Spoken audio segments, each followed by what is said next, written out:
You've witnessed my failure growing sweet potatoes in the previous season. I was determined to try again. If I am to grow more of my food, and if my long-term goal is to provide most of my sustenance from my land, I must get good at growing carbs. Sweet potato is a pivotal crop. While it grows easily in warm, balmy climates, further north it becomes more difficult. Being in Maryland, the state that historically separates north from south, growing them could be easy or hard, depending how competent a sweet potato grower I am. So I soaked some organic tubers to get them producing slips and left them to do their magic. I may have gotten too many tubers. 1 or 2 would suffice, but my enthusiasm to try to grow them got the best of me. Would I be able to succeed this time? Could I get a step closer to becoming more self-sufficient in my suburban homestead?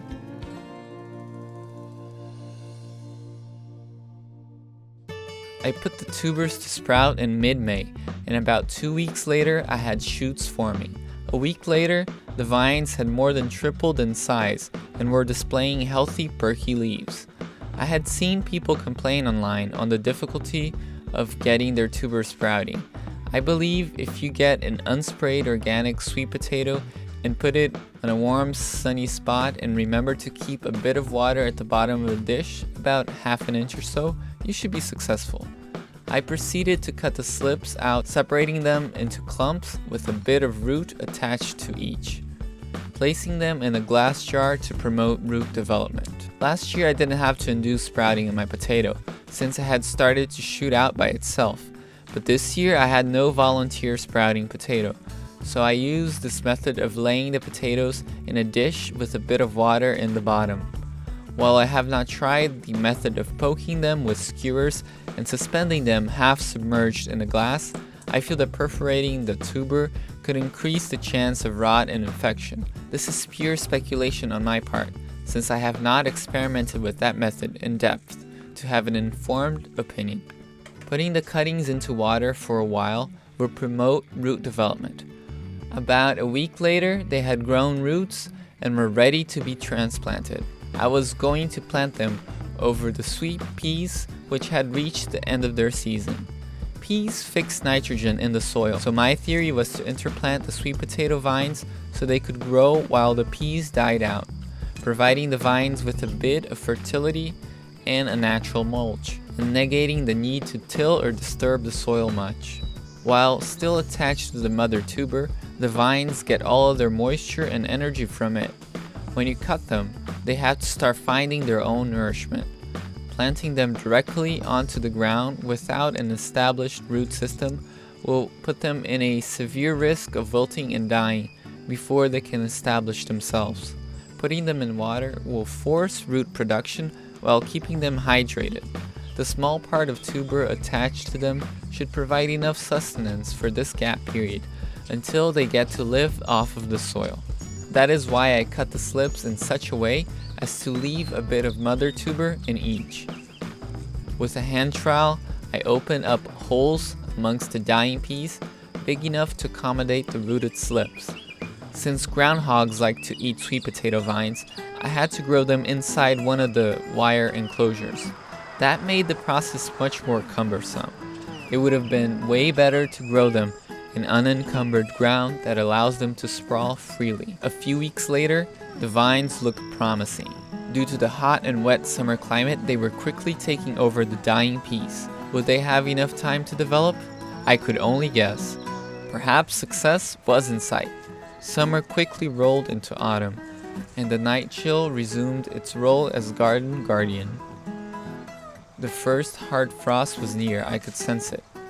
Although the cosmos flowered profusely, either because it knew the end was near and it had to put all its effort into seed making, or because it sat there unaware of the times and seasons.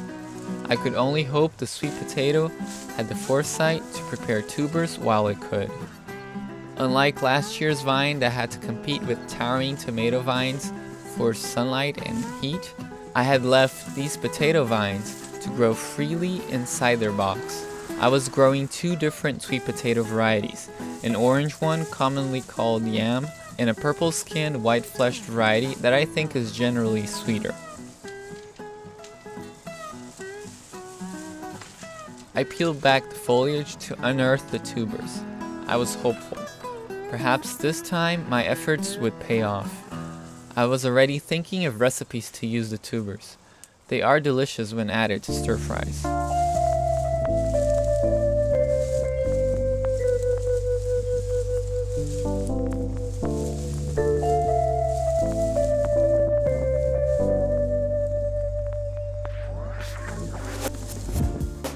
I followed the vine stem into the ground, removing the earth around it to reveal the roots.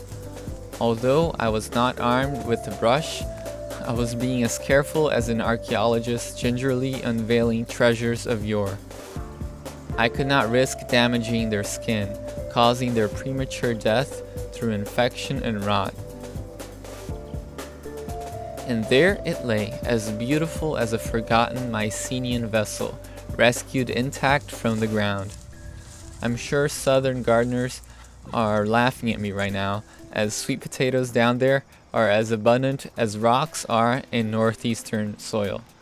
But the joy of finally unearthing a decent-sized tuber after a failed attempt explains it. Earth had transmuted water, air, and minerals into a beautiful edible masterpiece. I cannot say the harvest was a success. By objective standards, it was mediocre.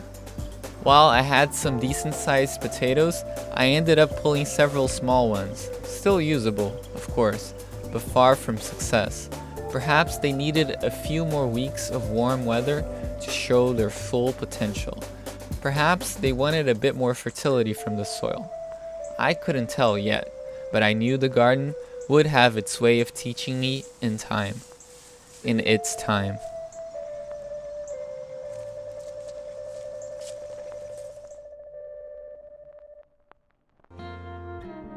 Join me next time for another garden adventure. Remember to send your questions and comments to seedofchoice@gmail.com. And don't forget to subscribe to Suburban Homestead.